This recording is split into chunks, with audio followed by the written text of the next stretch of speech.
hello सांग मैंने आशा कर समस्ते भल थे चलते आज जाना मैगी स्टाइल सिमेई उपमा आपड़ नहीं हूँ सोयाबीन आलू पिज लंका जी कैप्सिकम गाजर का पकई पारे आपन कर इच्छा प्रथम तेल पिज लंका भल भाव भाजद पूरा ब्राउन करदे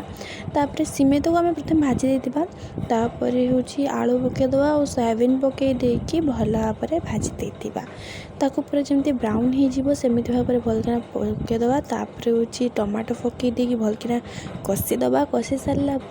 आमर जो भजा सिमेईटा अच्छी ताकू पकईदे और जी सब मसला अच्छी सब पकईदे पानी देदे कि सब फुटद कारण सिमेईटा टी बढ़ो और ये हो टाण रही